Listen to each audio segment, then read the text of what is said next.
Hello, everybody. Great to see you. I am coming to you today from a different place, as you can maybe see. I'm here on the traditional, ancestral, and unceded territory of the Coast Salish peoples, including the Musqueam, Squamish, and Tsleil-Waututh nations. And I am here in Vancouver for the Indigenomics She event that Carol Ann Hilton from the Indigenomics Institute, if people haven't heard of it, we'll put the link in the chat, is putting this event together. And it's just awesome. If you kind of go have a look at the agenda, you'll see a lot of familiar names, which we are very, very excited about. Lots of activators, inventors on panels. Yesterday, I went to see Tira Fraser's airplanes. I went to the airport, which was like so cool. I got off the plane and took a shuttle over to the South Terminal, and I'm like, SheEO Air. Oh my God, it's so amazing to see all this in person. I haven't been on any flights. I don't know if any of you have been, but it's like so real to see everything and then to walk into the hangar. And so we had our meeting in the airplane that was in there getting serviced, which was like the coolest thing. So I put it up on Instagram. And just got the latest update from Tira. And today or tomorrow, I think, Tira is going to be on a panel on intergenerational wealth with her daughter and her granddaughter. So like all of them will be on a panel, which I think is really fun. Last week I was at the Gender Smart Summit in London with a whole bunch of folks from our community and from the people that have been building the gender lens investing field for a very long time. And it was so incredible to see all of us in one room. I mean, it's been a long time. I haven't hugged people for like way too long. So I'm like very excited to be in rooms with the folks again. And one of the things, Gail Wong flew in from Singapore for this event in London, for those who know Gail. And she said to me, I have never been in a room full of like bankers and finance people and institutional investors who are talking about love. And like literally the opening statement was, we have all that we need in this room. And Chenny turned to me and she goes, oh my God, like we have infected people in a positive way. Our whole community, the language, a lot of the language that we use, a lot of the new ways of being are like on stage in this environment. And so it was just incredible. And I just wanted to tell this like one little story before we get into the rest of the storytelling call, where I was hosting an event or like one of the sessions on the leverage points for systems change. And I started by saying, I don't believe in leverage points, but I'm hosting this session. Actually, what I really believe in are acupuncture points and like really understanding systems. And we got into this and people were still asking questions like, how do we get men to invest in women? How do we get a seat at the table for women? And Jenny just looked at me and she's like, I'm like not going to handle this kind of a conversation. So she stood up and she asked for the mic and it didn't come over to her right away. So she just started talking, which I loved about Jenny. And she was just like, I think it's time that we stop talking about trying to fit ourselves into the existing table and we create a new table. So at this table over here, this is the new table discussion. Anyone who wants to be at the new table, come and join us. And it just really set the tone for people to like be bolder in the conversations. And it was just so great. So I wanted to share a couple of those things that have just happened since Confluence out in the world. And we're here today to have a conversation with Dori Tunstall, who's going to share with us how she uses her buying power and her influence, which is significant, on Instagram and beyond, to really shine a light on women and non-binary founders out there. So Dori's going to talk a little bit about that. Dori's also on the board at Coralus and just an incredible strategic partner with us. We're also going to hear from Seema and Noura if she comes. Seema from Cooks Who Feed and Noura from City, just about the work that they're doing in the world, so you can hear a little bit more about them. And I would love to just start off with Dori, if you'd like to come on up. And then we're gonna have time for other people to share as well. So if you've got stories you want to share, but hello, how are you? I am good. Happy to be speaking from you to you from the lands of the Mississaugas of the Credit, the Haudenosaunee, the Anishinaabe, and Huron-Wendat, who are the traditional owners and custodians upon the lands in which I live. and create. And you have a virtual background today, correct? Yeah, and appropriately, because again, so the virtual background is the interior of what was before the pandemic one of my favorite places, which was True True Diner. I thought it was True, one of our activators. Yeah. And it's a great way to kind of segue into kind of the topic of discussion, right? Which is, you know, supporting people and places that you love, right? And that are close to you, and where that community love, and I say community in the broadest sense of the term, has ripple effects that are so strong that, again, they create in some ways like change, right? Sea change.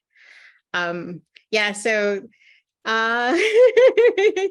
yeah, so Suzanne is and again, this is, I'll tell the story of like Suzanne Barr, who again was the owner of True True Diner, because it in some ways it demonstrates kind of how I work, right? So actually I first encountered Suzanne Barr through a documentary that was showing at Hot Docs, which is sort of a major theater in Toronto that shows, again, documentary films around women chefs. And it was the premiere, so she was there. So I saw the movie and I just fell in love with this person and their personality and their sense of like creating possibilities. Because as many of you may or may not know, the restaurant business is one of the most difficult businesses to be in the world, right? And in the documentary, she was sharing the story of like how difficult it has been to find a permanent home, right? To be able to build and expand on the culinary histories and possibilities that come from her own, you know, lived experiences in multiple heritages. So I was really inspired by that. And at the time she'd been doing some work at the Drake Hotel. So I actually made a special excursion to learn more about what she was about. And so when she opened up True True Diner, so first I started following her on Instagram. And that has been a very important and powerful tool of community and engagement, especially during the pandemic. I think the pandemic really amplified the need to connect in different ways. And so I started going, like my Sunday brunch place was True True Diner when she finally opened it up. I would bring my students there, like if my students wanted to meet with me for the weekend, then we would have brunch at True True Diner. And again, it was a thing where it was a place of community. It was a place of supporting Suzanne, who in the restaurant, they also supported women. So it's like that amplifier effect. And it was just amazingly good food, right? And so that kind of gives a sense of how my engagement has been, where, you know, it starts with a shared sense of values. And so if there's a person who sparks for me in terms of a shared sense of value, then I'm going to do whatever I can to support them. And it's a win-win in the sense of like the people and the communities, because I always feel like the people that I support are part of larger communities, right? The people in communities that I buy from are all people wanting to do good things in the world. Like, so there's the value alignment in terms of sustainability, there's the value alignment in terms of inclusiveness, there's the value alignment in terms of different approaching business, not from just the sense of making profit to make profit, but approaching business as a way to have resources to be able to share and expand the possibilities for themselves, their families, their communities, and everyone else. So within that, that's my main purchasing decision. And then the amplification part really is And so some of my favorite products, which is not this about, but I think it's important to amplify, like, you know, and a lot of them I actually sort of further discovered through the Cumulus network, right? Where I feel like I discovered Cheekbone Beauty, which is like, these are my lips, Cheekbone Beauty makeup. I feel like I discovered them through the Cumulus network.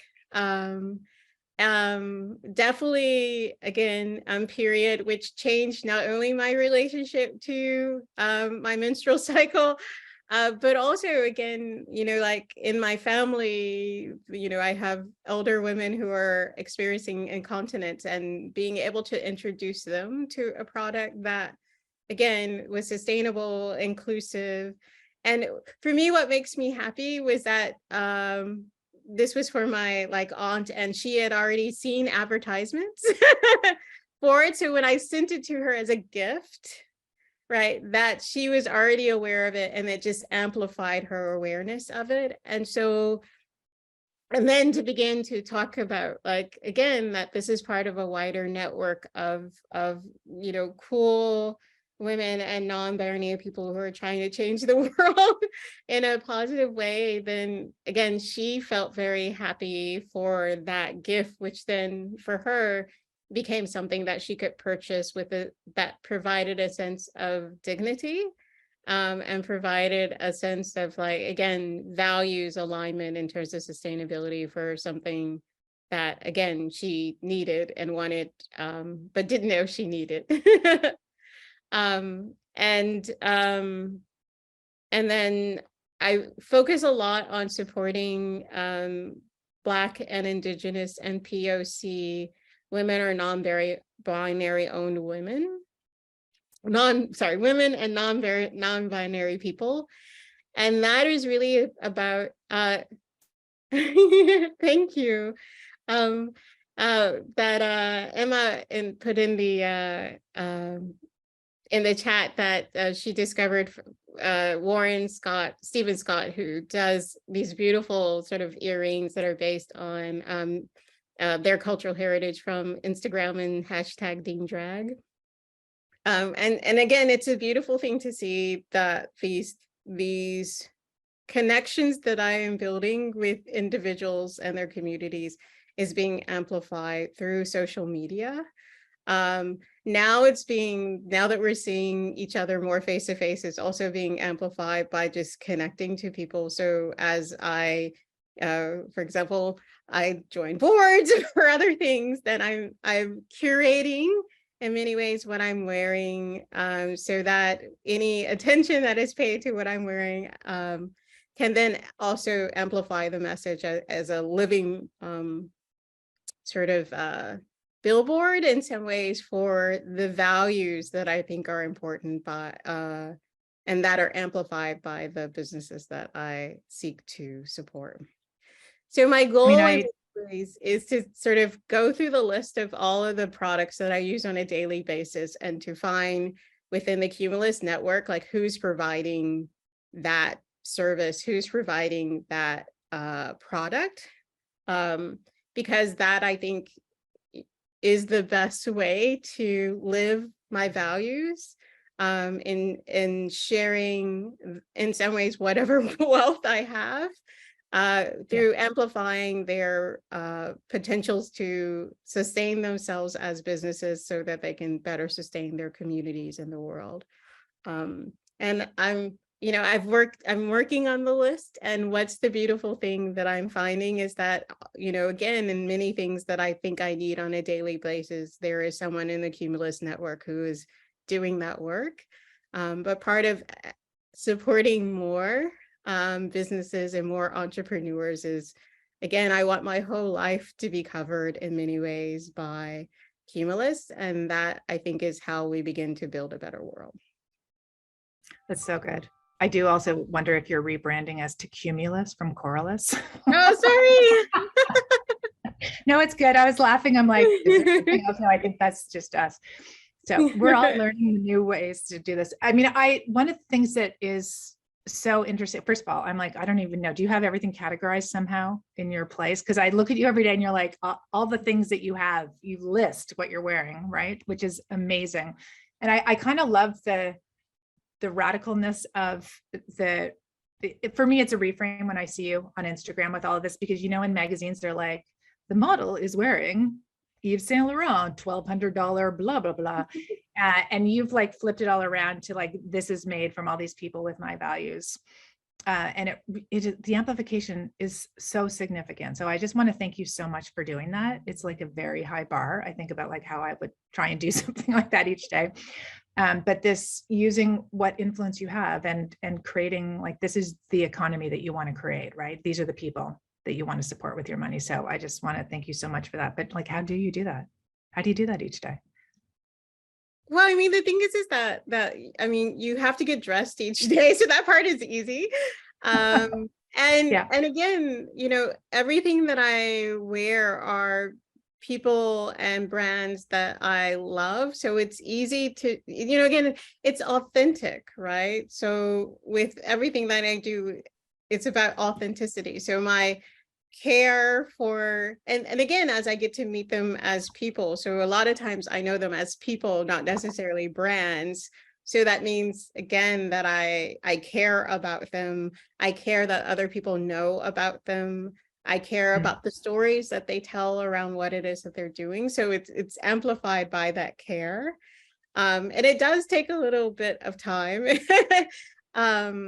But that is also, taking that time is that my demonstration of the care back to them for the things that they're doing, right? Yeah, I love that. I remember when I was a little kid, I had this aunt and uncle who had traveled all over the world, and they were like incredibly exotic because no one else I knew, none of my parents' friends had done any traveling. And I would go to their house and I'd be like, that's really cool. And then there was a story attached to it. And that's really interesting. And like every single thing was a story from where they had been in the world. And it was like this deep hearts in it. I'm like, I want to live in a place where I'm surrounded by all of these things that I have a relationship to. Like I just sort of tuned into it. And so I really, really appreciate that. I mean, Madeleine, same thing. I love that comment where you kind of feel like you have a bit of each person's energy in you as you connect these things. And this is really the community approach to all of us building businesses together, right? Each of us can be part of it in the simplest ways. So I just want to thank you for being such a beacon and an inspiration around this. It's just huge, huge, huge. Not just, it is huge. So thank you, Dori, for what you do. And if people don't follow Dori on Instagram, if you want to just go see what this can look like, please follow her. Someone will put a link in the chat. And I'm very grateful for all you're doing to amplify these. And we all find brands through you too. So thank you very much. This is like part of our venture strategy, is like following who Dori is posting, which is really cool. Thank you. Thanks so much. Does anyone have any questions for Dori around this before we bring up Nora and Seema? Anyone follow Dori? Put it in the chat. Or like, I get a bunch more followers right now as we go through this. Okay, thank you so much, Dori. Really good to see you here. Awesome. Seema and Nora, you want to come on up? We'd love to hear from you, what you're up to, what's going on with your businesses, and how you're also collaborating together too. Hi, Seema. Hi, Nora. Hi. So good to see you. So why don't we start? Seema, can you start? Just give everybody an update on what you're doing, and then we'll do you next, Nora, and then we'll talk about the collab. For sure. So for people who don't know me, my name's Seema. I'm the founder of Cooks Who Feed. We ethically produce kitchen textiles with a give back model. Our flagship product is our handcrafted aprons. And for every apron sold, we provide 100 meals. And we do that by sharing the profits with charity partners around the globe that recover surplus food to reduce food waste and provide hunger relief. All of our textiles are ethically made. So I work with marginalized women in India. The goal is to help them get out of poverty and break the cycle of poverty within their families. They make all of our lovely textiles. So what am I working on right now? Really just surviving. We're getting towards the end of the year. It's a bit nutty right now. But we sell our textiles to both end customers or end users, as well as to businesses. And it's funny because when I started Cooks Who Feed, I really thought we would sell mostly, or we would sell to the end customer. We would be, you know, an e-commerce play, and that's kind of what I had in my mind. But obviously, things change, and we find ourselves in a position where most of our revenues actually come from working with businesses who also want to do things that are sustainable and find ways to give back. And a major project that I'm working on now, or just kind of working out all the kinks, is we've recently partnered with Celebrity Cruises. So now if you go on a cruise, and if you take a culinary workshop while you're on that cruise with Celebrity, they will gift you an apron, and the apron is made by us. They are looking to kind of set themselves apart from other businesses in the industry, where, because as you probably are aware, cruising is very unsustainable, and has a very bad rep. They're trying to, you know, they're spending a lot of money on, you know, how they can make electric ships and how they can do things to be more sustainable. And one of those things was going single-use plastic free in all their ships. So their lovely apron we designed using a material that we made, using recycled plastic bottles. So it was in line with their initiative. So I'm working out the kinks right now on that initiative. That's taking up a lot of my time right now. But also just wrapping up for the, you know, trying to boost sales and boost traffic for the holiday season, right? Especially with everything going on in the world, I think a lot of people are looking for gifts that give back, that, you know, is helping with major problems like food insecurity. So trying to boost our awareness as much as possible, and just, yeah, get out there as much as I can so people know the great work that we're doing and how they can get involved. That's great. So we will all make sure that we go by some right after this call, Cooks Who Feed. And then also, please, everyone, like anyone who's on any kind of social, if you could just amplify after and say, this is a great company if you're looking for gifts. It's really cool that the shift to sort of a B2B partnership is great. I'm sure, like, it's a very different thing than you thought you would be doing, but congratulations on that. That's great. That's awesome. Thank you. Okay, I'm going to pass to Nora, and then I'm going to call up Lauren too, who can be part of the larger conversation when we get into the collaboration. So Nora, hi, welcome. Hi everyone. So good to be here. I'm actually scheduled to fly out to Jordan in like 3 hours. So I'm so excited to kind of be here with everybody before my trip. To give you a little bit of a background, my name is Nora Sharab. I'm one of the co-founders for City Social Enterprise. Our mission as a company is really to help create self-reliance to refugee women globally. We started out with a single bar of olive oil soap, and now we sell, you know, lifestyle products that are handmade by refugees. And essentially, I mean, similar to Seema's model, interestingly, is a lot of our focus in the beginning was a lot of, you know, B2C, selling directly to consumers. And what we found was, you know, through the years, we created a lot of different partnerships with corporates, and looking for opportunities. Right now, we actually closed our first ever brand partnership. That was like a 6-figure deal, our biggest ever to date.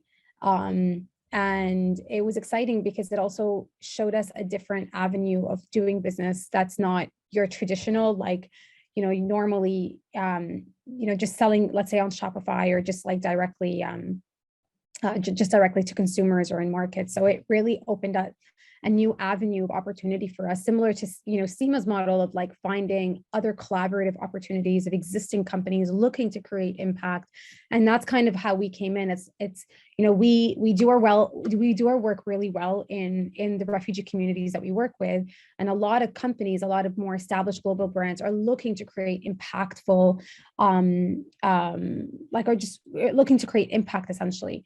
And we found ourselves time and time again, like being able to do that, of being able to like be that partner that can offer that kind of impact for companies. So as we kind of reel into the holidays, as always, Q4 is always like crunch time of just getting things out the door. But they're always really interesting for us. This year, we did less on product development and more on like getting products out the door, even though it meant that we have a little bit of FOMO looking at other brands that are, you know, pushing out new products. We knew that we kind of had to prioritize on, you know, kind of getting our inventory kind of cleared and things like that, which was challenging to accept, but also sometimes you have to make decisions as a company to kind of move things along. And I'm not sure if you want us to talk about the transition of like Cooks Who Feed and City and like potential partnerships together. But because I guess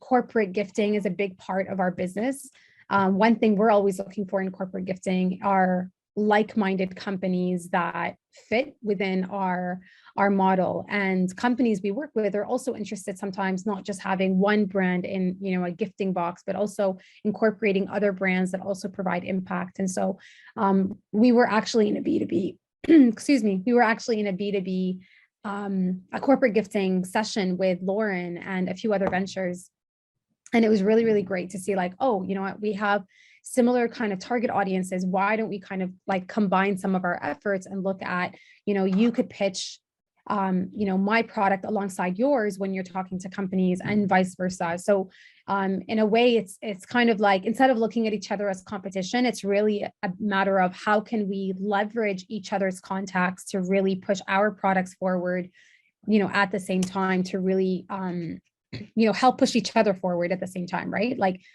you know, we're both benefiting from that essence. And that's what was really amazing, is us kind of coming together and saying, how can we benefit each other and finding the synergy between both of us without feeling like, you know, we're in a way competing with each other. And in the long run, that creates greater I guess, trust within even the companies that you work with, because it shows that you have good established relationships with like-minded companies at the same time. So, yeah, sorry. I'm also, that's great. Yeah, this is fantastic. I'd like to also call up Lauren now, because for those of you who are listening, this is like one of our dream come true things that started to happen now, which is we have lots of ventures.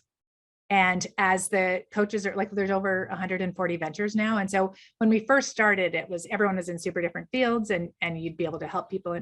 But now Lauren's like, oh my God, we have all these ventures that have started B2B or B2C, but now have the opportunity to do B2B. For those who don't know that, going business to business, like actually businesses as your customers.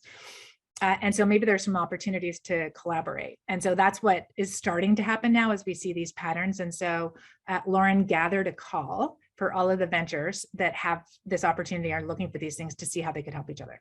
So this collaboration in the back end is super amazing. So Lauren, do you want to just tell a little bit about how this happened and then what you're noticing? Sure, absolutely. So we were actually, this is a collective. So the good news is this is a session that call that we come together every month. And we started with the corporate gifting, given the timeline that you wanting to get ahead of the curve rather than have a much more proactive approach in terms of helping our ventures understand how to, rather than be reactive when a corporate entity or whoever, a potential buyer reaches out and says, can you do X? We wanted to think about this from a strategic perspective. If you had partnerships and you were ahead and thinking through the strategy around corporate gifting at the end of August, hopefully you would be in a better position. So that's what we started doing. And that's when Nora and Seema began to collaborate on these potential opportunities in terms of corporate gifting. However, what we're really excited about is ongoing B2B sales and what that looks like in terms of actually amplifying a whole value chain with your customers, with your clients potentially. And then, as Nora, you mentioned, really building up this concept of a socially aware brand that is larger than us as individual ventures. Seema, I'd love for you to talk a little bit about, if you feel comfortable, just some of the other areas, some of the other channels that you're looking at and potentially where you might be able to partner with Seema and other ventures in Coralus.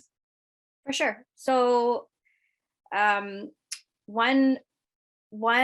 channel in particular that seems to be really working well for us is selling to home builders and realtors.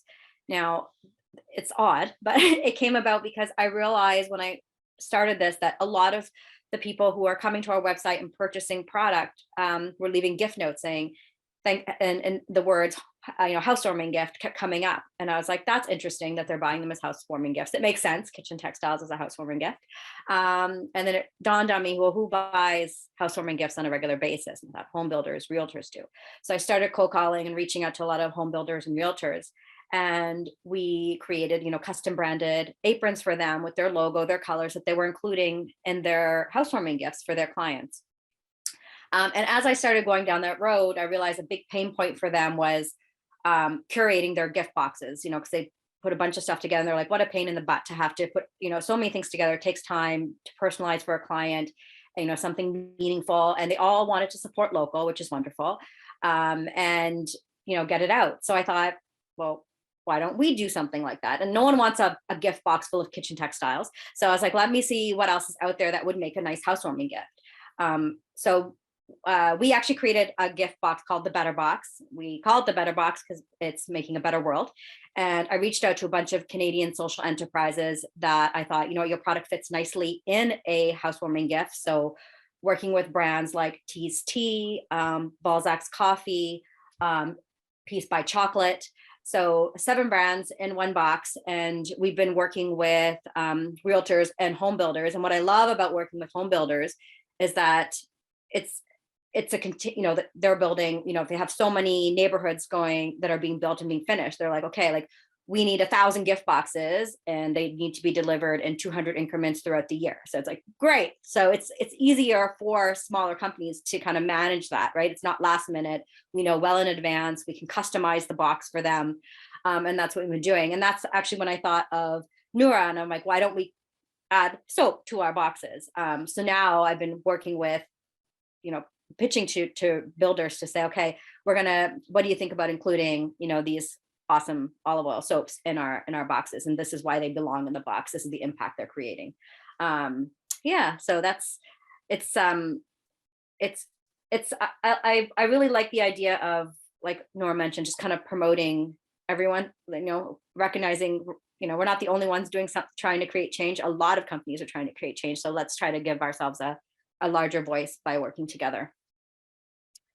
Yeah, building on that, we always like to say 1 + 1 = 3, right? So what I was very impressed by was the type of thinking that was taking place on, and I think it continues on, the collective B2B, and now we're adding C, B2B to C call, because eventually, hopefully, then you'll also bring in potentially the consumer, because you're touching the consumer, through the enterprise or the B2B approach. So we see this as just an amplification all along that, that value chain. What I was also struck by was recurring revenue.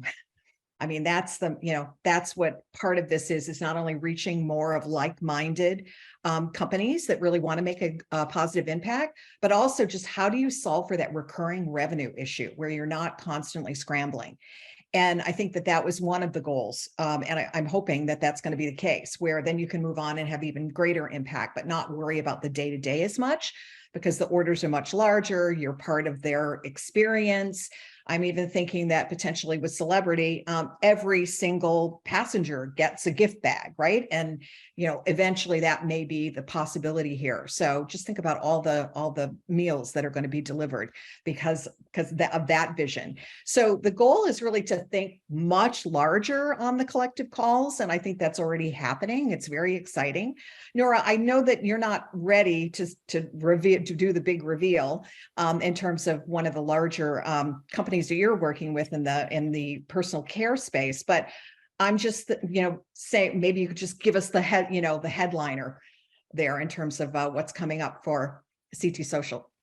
So yeah, I mean, I kind of slightly mentioned it. I can't say who the brand is, but we are working with a major global beauty brand, actually in the Middle East. And it was a referral that was made by a larger group in the Middle East called the Shalhoub Group. I don't know if you guys are familiar with it, but essentially this one brand, this global brand, was looking to do a huge campaign for Ramadan, which is really big in the Middle East around, I think, so Ramadan falls around March, April. So we actually started conversations really early back in the summer where they reached out and they were looking to do a special campaign with us, primarily because not just because we are a brand that creates and produces natural products and eco-friendly products, but because we were mission tied, because we supported women. And so that was like their main reason to want to work with us. They were looking for a social enterprise and an organization that worked directly with community-based organizations like we did. And because as a global brand, it's a lot harder for them to do so. We were the perfect partner for them to basically come in and be able to achieve some of their major campaign goals. So we worked with them way in advance. But one of the things just in the conversation, and I know, Lauren, we've talked a lot about this in our coaching calls, is how do you ensure that this is just not a one-time transaction? How do you ensure that this is a continuous conversation? And one of the biggest things that I advocated for in the beginning of that conversation was, it's not enough for you to just put in a PO. It's not enough for you guys to just put in an order. It's really important that the storytelling of what we do is amplified in the process, because actually last year or about a year and a half ago, we did have another big brand partnership that was quite large for us. But unfortunately, the success of that campaign wasn't so great. So we took the lessons learned from that and said, okay, why didn't it succeed? What happened there? And we realized that we treated it as a one-off transaction, and we never worked very closely with their marketing team. We never worked closely to make sure that the storytelling was done right. So this time around, we said, no, we got to make sure that we walk you through the process. We hold them by the hand, literally like walking with their marketing team and say, we expect proper storytelling that is put into place. We want to be with you in the process as it happens. It's not enough to hand over the product. It's really important for us to really go with them. So now we're still delivering on the product. We're still like in the production mode of actually hopefully delivering by the end of the year. But in the process of doing that, we're ensuring that the storytelling is a big component of what they're doing so that it's not lost on the customer. In order for a city to make sure that this global brand is not just going to work with us once, in order for them to succeed, I asked them a major question, which was, what are the goals you're trying to achieve? And understanding your brand, your company goals is really important, because you want to know what are they trying to achieve. And then you have to help them achieve that goal, in not just as making the transaction, but how can I make sure that that company is achieving basically the reason they're buying from you? And if they're able to achieve it, they're going to come back and want to work with you.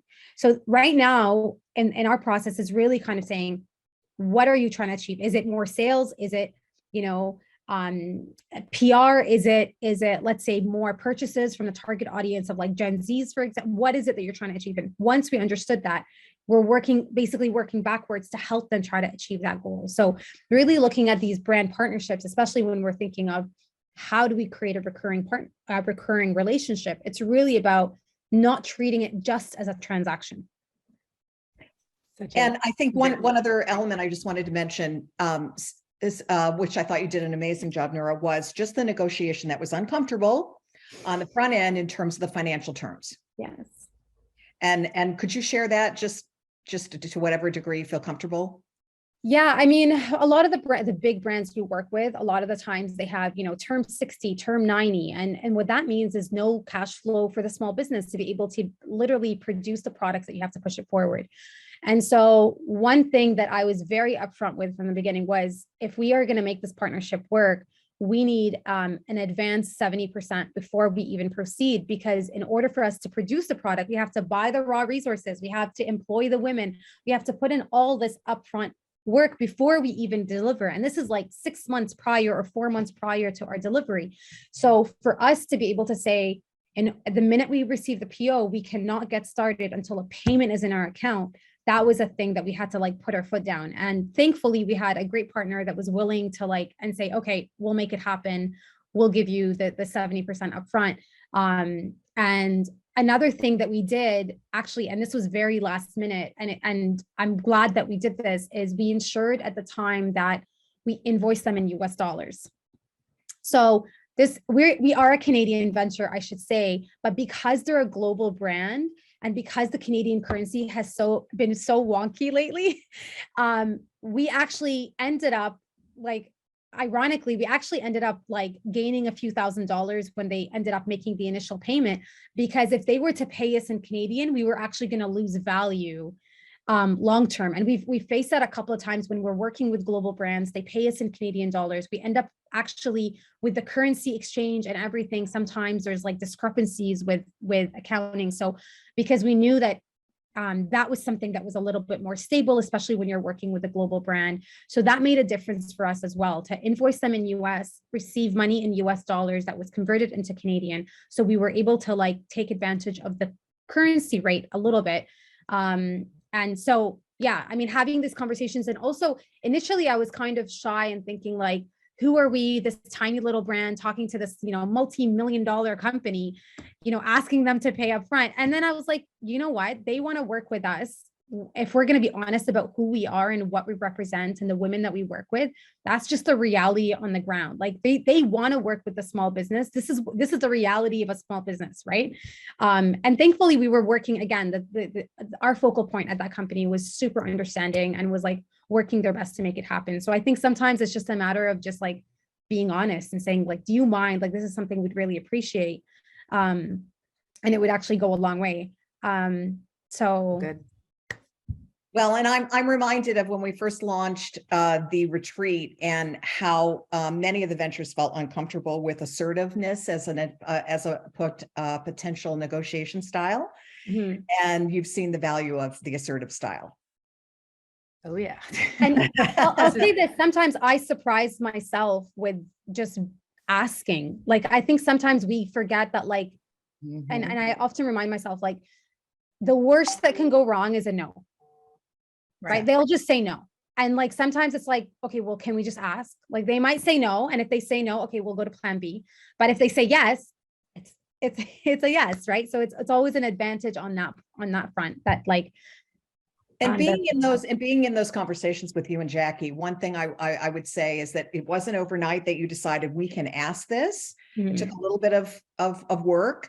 And secondly, you started with what is important for us to be successful. And that seemed to move everything around, because yes, you had to have those kinds of agreements in terms of 70% upfront. And I'm sure, I would be surprised if they've ever done that before.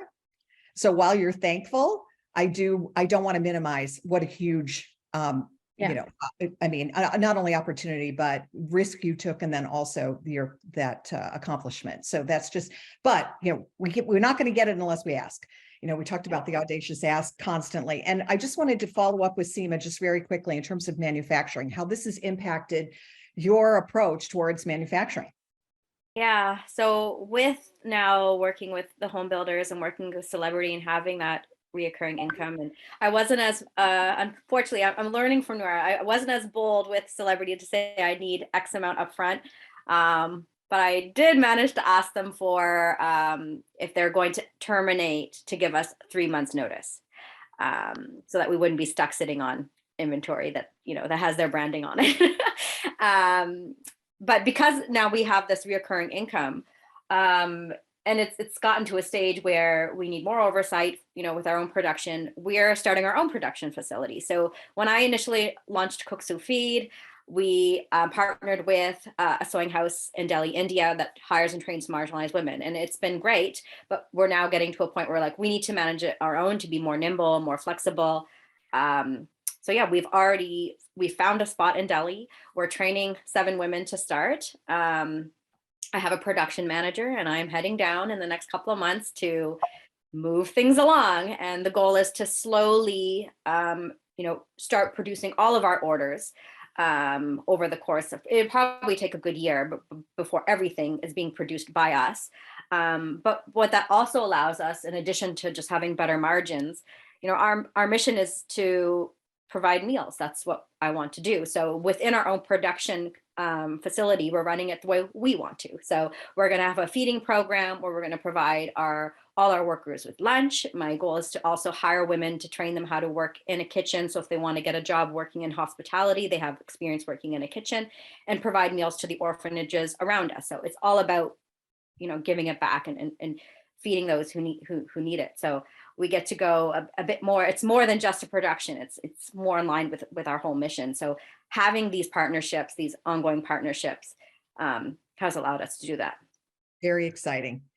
Vicki. Thanks so much, you two. Thanks, everyone. It's really, really good to hear your stories. I'm just so excited by the collaborations that can start to happen. We've seen this occurring a lot with Indigenous entrepreneurs, where they're constantly doing giveaways together, and to start to see this ripple out and to see ventures in our community collaborating is really great. So congrats on all of your success. And like, I just love hearing 6-figure single deals. Excellent. Much less work. But the insight around not the transaction and the relationship, critical. I think we all feel that in our work, is like, if you take a longer term view on all of this, you can really build. So thanks everyone for sharing. I have a couple of people I just want to bring up to share a couple of things. Madeleine, did you want to say something? You put something in the chat around some of the institutional partnerships that you're thinking about through this. Yeah, totally. Thanks, Vicki. And I'm thrilled to be joining you from the Stolen Coast Village territory here in Vancouver too. And so happy that you're here, Vicki. And yeah, first off, I just wanted to, I loved Dori sharing the story about giving Isle products to her aunt. That is such a beautiful thing. And I just wanted to thank you personally for doing that, and also for sharing it with everybody. And with respect to the institutional stuff, at Isle, we're having a huge amount of success right now tapping into large-scale institutional procurement, especially for educational institutions like universities, but also employers. And so it's great with this sort of recessional uncertainty, where maybe individuals feel like they don't necessarily have, you know, the funds to invest in our sustainable period products like right out of the gate. And just the idea mentally, like collectively, that we're coming to understand that the provision of personal hygiene products belongs with institutions and not with individuals. But the way we approach it, and this speaks to the non-purely transactional part of this, is we're providing tons of extra value for these institutional partners in the form of ESG data. So we've done a life cycle analysis of all of our products, and which you can see on our website. If you look at a product, you know, you've diverted 8 kilograms of waste if you choose a mini pad instead of, you know, disposable products and so on and so forth. But when you multiply that by thousands, and then offer that back to a university and go, okay, here's how much greenhouse gas emissions you saved, here's how much energy you saved, like that's actually becomes quite valuable to them. And also allowing them to, they feel like heroes, like I put in the chat, like this, people want to feel like they're innovating within an institutional setting, like they're being an entrepreneur.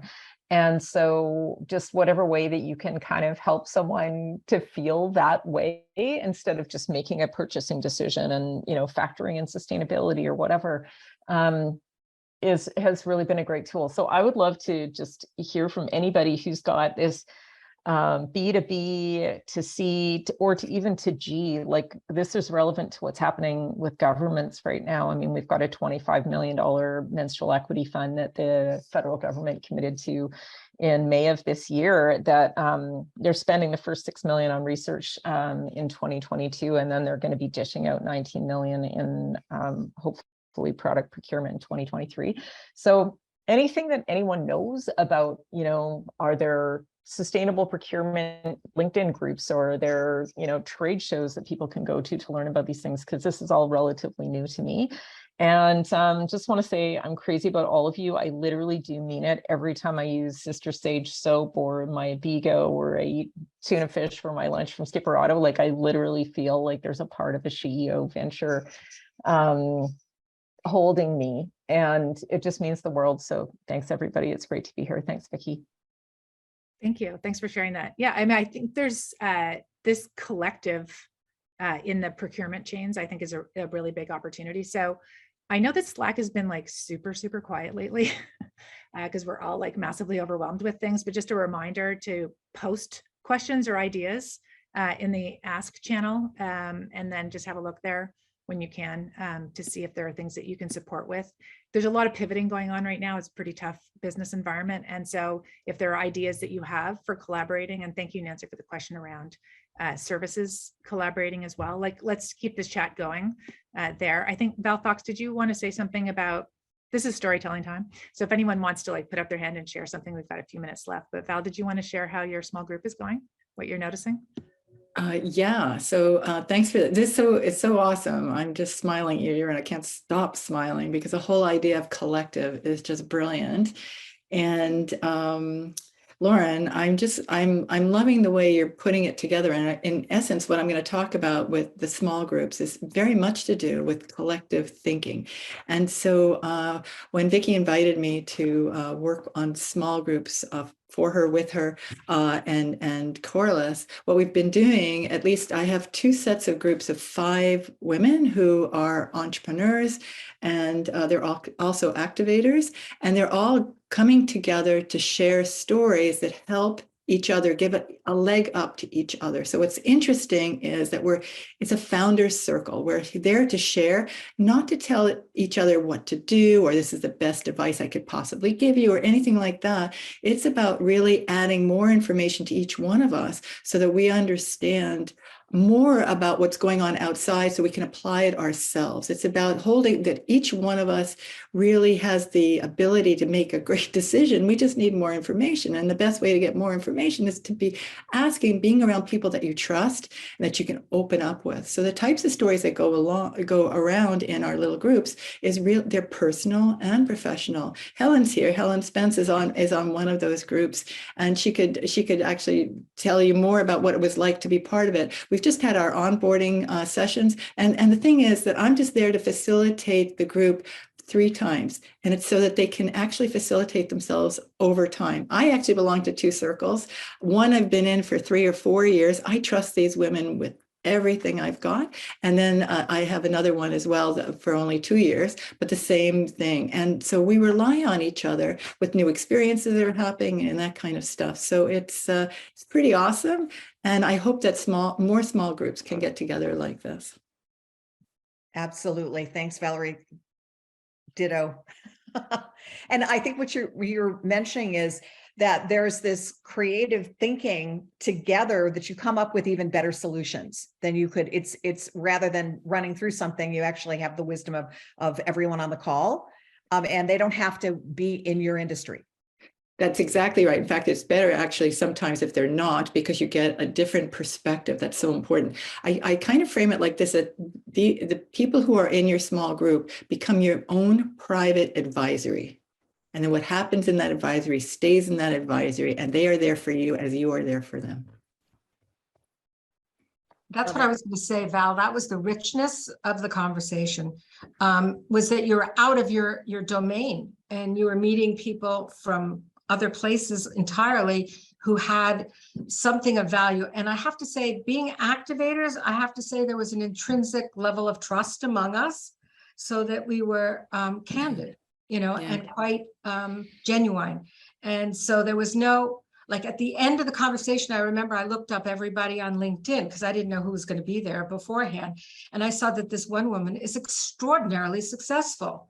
I would never, there was nothing about what she said in that group that would have led me to believe that she has anything over anyone else. She was so giving and humble and lovely. I mean, it was just like this call gives me goosebumps to think of the richness and the depth to which this community has grown into, and the potential that's always there and that continues to grow. I know we're at the end of our time, so I'll stop there. Well, thank you. I mean, Helen, thank you. And thank you, Val.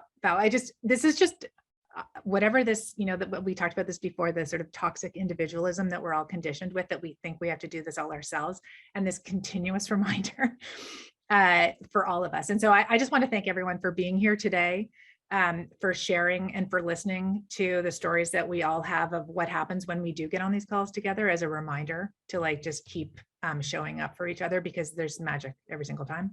And thank you in the chat for mentioning, there's all kinds of collaborating already happening in the chat. So save the chat, 3 little dots if you don't remember how to save the chat, and also for the DMs that are going on out there. There's so much connective tissue sharing going on. And Helen, to your point of humility, it's like a core value of people in this community, right? People show up to give what they've got it serves us, it makes us happier. It's the hope that we need in the crazy day of like trying not to pay attention to what's going on around us. And so just really, really thankful for everyone sharing here. And if you, I don't know if we're going to share a feedback thing, but if there isn't a feedback thing, because I forgot to mention that, just send a thing. Should we do more of these? Do they work? Oh, there you go. Of course, Arden has it. We'll just keep picking different themes, and then we'll ask for suggestions on what people would like to talk about. But this idea of the collective is very much aligned with our going from SheEO to Coralus, understanding what's here, and working with this community to make 1 + 1 = 3. Thank you, Lauren. I'm going to pass it now to Arden for a close. Arden, do you have an ask or a minute of things? Yeah, I just shared 2 links in the chat. One is that I put a link to our venture portfolio to be the fifth or 6th person on the call to suggest that you take a look through the venture portfolio as we're moving towards the end of the year and all the celebrations that are coming up. And I love what Dori said about taking stock of the things that you use every day and the things that your loved ones use, and thinking and looking through the venture portfolio and seeing what services and products our ventures could replace in your everyday routine.